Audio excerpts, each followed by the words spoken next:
Hello everyone, Vito's A42 back again, and no, it's not the Madison Private Reserves again.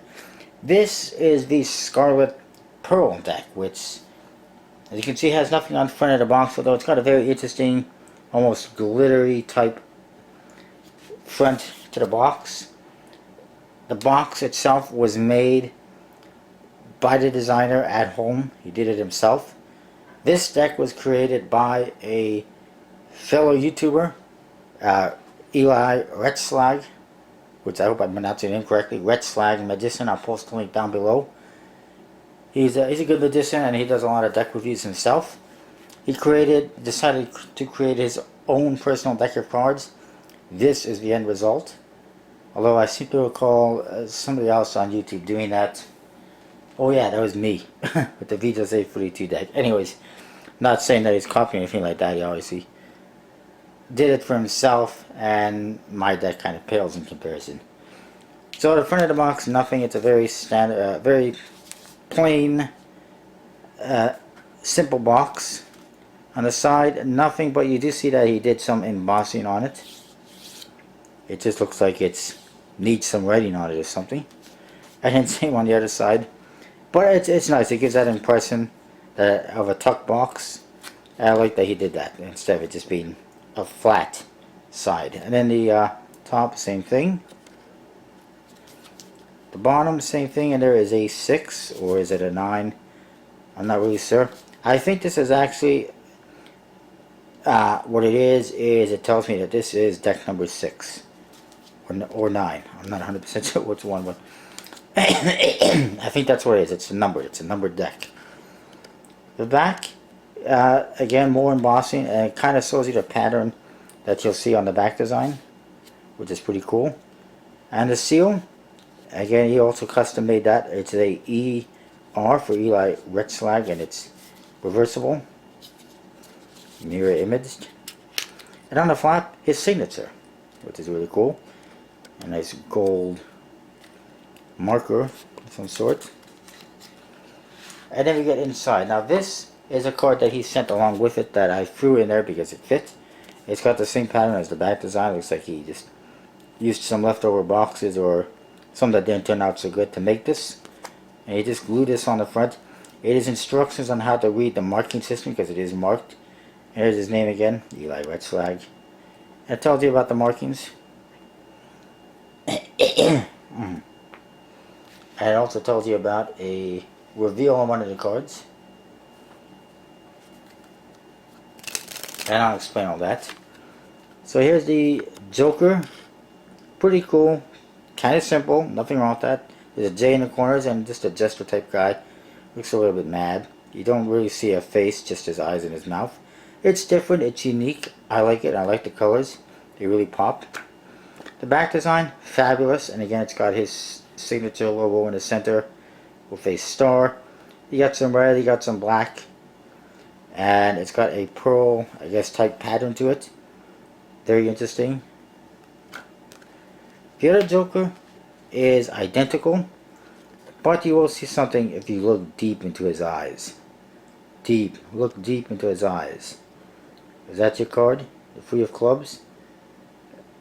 Very interesting reveal, and I think it could definitely be used by magicians.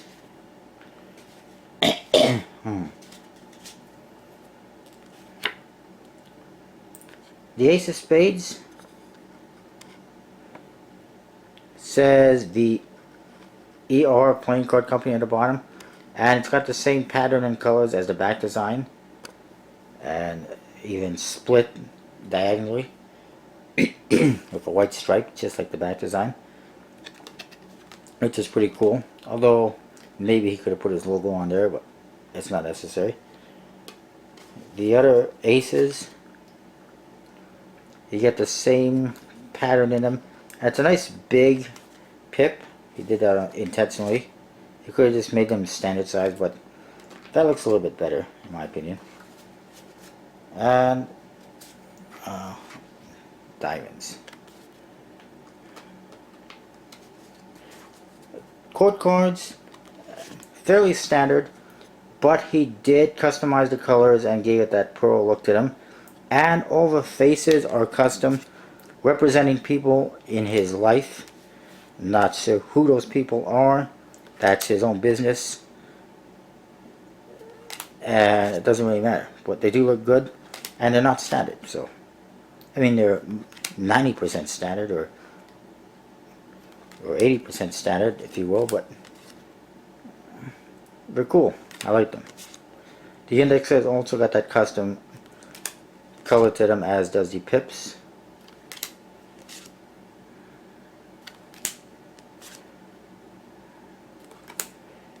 And one more little thing, the Free of Clubs, if you look closely into it, you will see Eric S. revealed in it.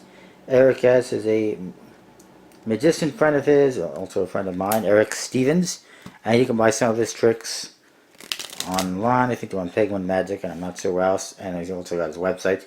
And this happens to be his favorite card, and he put that in there just for him. And we'll look at some of the others. Basically standard pips, but you get that custom coloring to them.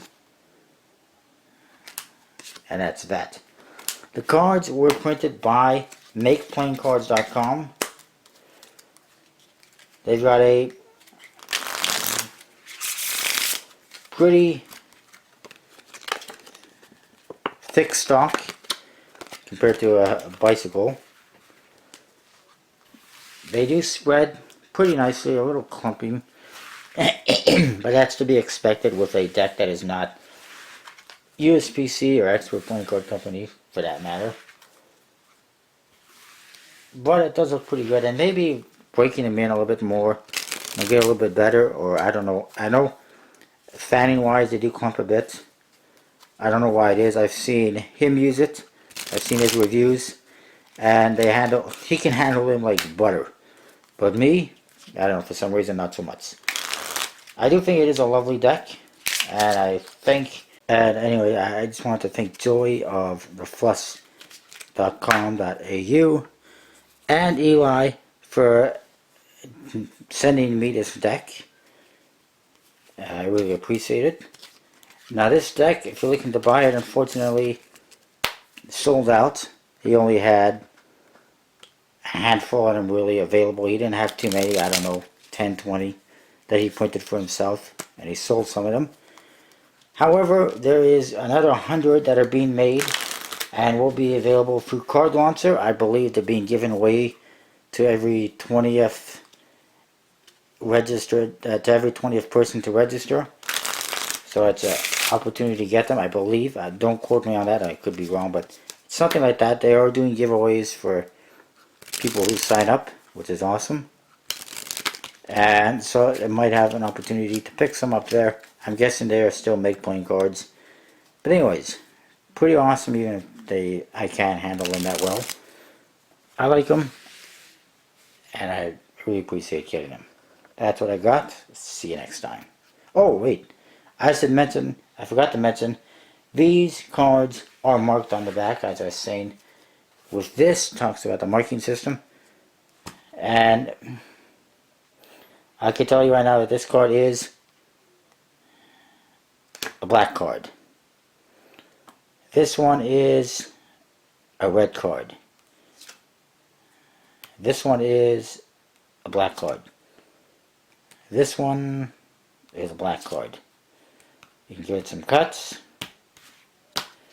This one is a red card. Oh, it's a Joker, which is still red. This one is a red card. And I could go on and on. How is it marked? Why is it that I said red for a Joker? Well, I'll show you. If you look very closely in the corner, on this one you will see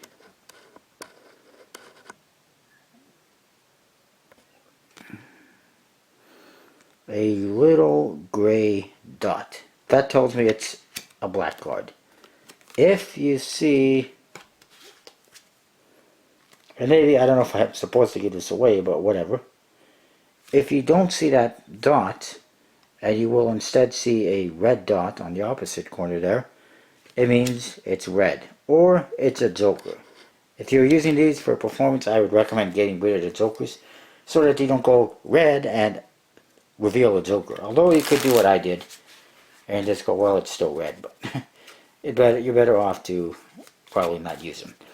Anyways, it's a very creative deck. Lots of thought went into it, and I think it's great. I think you get your hand on one, and so you'll like it. I will see you next time.